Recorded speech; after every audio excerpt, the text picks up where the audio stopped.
2 घंटे कैंडिडेट को बंधक बनाने का काम कहीं और नहीं बल्कि हरियाणा के मुख्यमंत्री नायब सैनी के गृह। साथियों नमस्कार। 2 घंटे तक बीजेपी कैंडिडेट को बंधक बना करके रखा और केवल एक कैंडिडेट का ही विरोध नहीं हो रहा है, पूरे हरियाणा में जगह जगह बीजेपी कैंडिडेट का विरोध होना क्या ये दर्शाता है कि इनकी लहर चल रही है? हरियाणा के मुख्यमंत्री हर जगह ये कहते हैं कि हमारी तो लहर चल रही है, हम तीसरी बार सरकार बनाने जा रहे हैं और लोग हमारे पीछे पागल हो रहे हैं। पागल लोग कह रहे हैं कि केवल बचाने का काम करेंगे, केवल हमें नौकरी दिलाने का काम करेंगे, केवल विकास करने का काम अगर करेंगे तो केवल और केवल बीजेपी के नेता, बीजेपी के एमएलए और बीजेपी के मुख्यमंत्री ही कर सकते हैं। ये दावा हरियाणा के मुख्यमंत्री नायब सैनी हर रोज एक सभा में नहीं जगह जगह यही सगुफा छोड़ते चले जा रहे हैं। आपको बता दें कि ये बंधक बनाने का काम, 2 घंटे कैंडिडेट को बंधक बनाने का काम कहीं और नहीं बल्कि हरियाणा के मुख्यमंत्री नायब सैनी के गृह क्षेत्र नारायणगढ़, वो नारायणगढ़ जहां से वो आते हैं और जहां 2014 का चुनाव वो लड़े और जीत भी गए, उसके बाद राज्य मंत्री बने।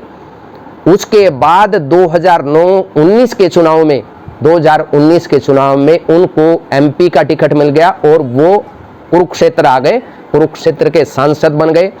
बतौर सांसद एक काम भी नायब सैनी नहीं गिनवा सकते कि कुरुक्षेत्र में उन्होंने सांसद रहते हुए एक काम भी किया हो। अब बता दें कि नायब सैनी को सुरक्षित सीट देते हुए ये समझते हो कि सबसे ज़्यादा सैनियों की अगर वोट है तो वो लाडवा में है। लाडवा में नायब सैनी को टिकट देने का काम किया, उन्हें उतारने का काम किया और जहां से पवन सैनी जो लाडवा से कोशिश कर रहे थे चुनाव लड़ने की और टिकट पाना भी चाहते थे, वहां से वो टिकट की मांग भी कर रहे थे। 2014 में वो यहां से एमएलए भी चुने गए थे, उनको लाडवा से हटा करके नारायणगढ़ में भेजने का काम किया।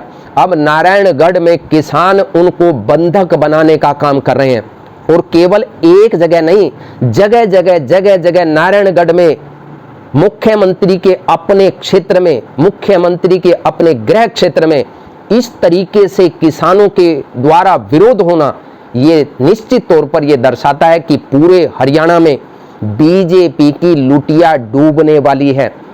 2 घंटे तक बंधक बनाने का काम जब किसानों ने किया और चारों ओर ट्रैक्टर अड़ा करके उनको घेर लिया, तब एसपी अंबाला वहां पर पहुंचते हैं पूरे दल बल के साथ और वहां लाठी चार्ज करने की भी बात सामने आ रही है, जो कि भास्कर में छपी रिपोर्ट के मुताबिक ऐसा कहा गया है। सबसे बड़ा सवाल ये होता है कि मुख्यमंत्री के अपने गृह क्षेत्र में जब किसान कैंडिडेट को बंधक बनाने का काम करे और केवल बंधक बनाने का काम ना करे, जगह जगह हर गांव में उनका विरोध होता हो, तब ये किस आधार पर कह सकते हैं कि हमारी सरकार आ रही है? इसके साथ साथ लगभग 10 साल गृह मंत्री रहे जो अपने आप को गब्बर बताने में लगे रहे, श्रीमान अनिल विज, उनका भी रविवार को बहुत भारी विरोध हुआ। गांव के लोग उनको या तो गांव में घुसने नहीं दे रहे और अगर वो गांव में आकर के अपना संबोधन देने की कोशिश करते हैं तब वहां के किसान आ जाते हैं और किसान यूनियन के नेता या वो किसान जो इनसे खफा खाए बैठे हैं, जो इस बात को लेकर के दिल पर लगाए बैठे हैं कि बीजेपी ने सड़कों को खोदने का काम किया, सड़कों के ऊपर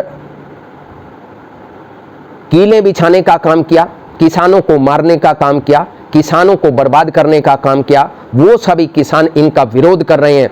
अब सबसे कमाल की बात ये देखिए कि 10 साल सत्ता होने के बावजूद भी बीजेपी के नेता ये बताने में असफल साबित हो रहे हैं कि उन्होंने 10 साल में कितनी इंडस्ट्री हरियाणा में लगाने का काम किया, कितने रोजगार इन्होंने देने का काम किया। ये अपना प्रचार प्रसार करने के लिए कहते हैं कि हमने 1.5 लाख नौकरियां दे दी।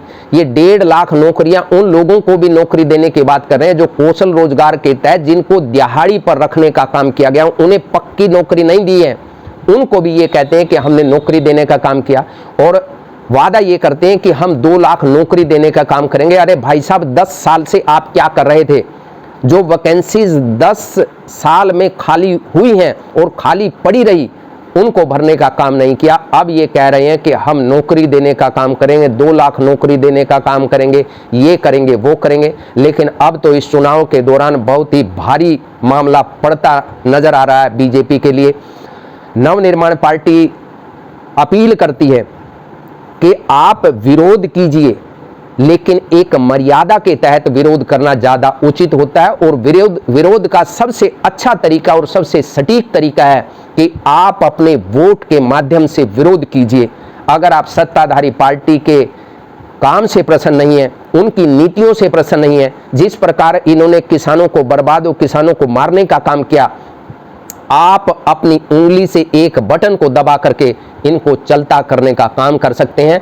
आप वही कीजिए। मेरी प्रार्थना है कि खुद भी कीजिए, औरों को भी प्रेरित कीजिए, क्योंकि तानाशाही का लोकतंत्र में कोई स्थान नहीं है। नवनिर्माण पार्टी आपके मंगल में जीवन की कामना करती है और हम चाहते हैं कि सौहार्दपूर्ण वातावरण में ये चुनाव हो। हार जीत का फैसला लोगों को करना है और लोग अपने विवेक से अपने वोट का, मताधिकार का प्रयोग जरूर करें। बहुत बहुत धन्यवाद। नमस्कार। जय हिंद, जय भारत।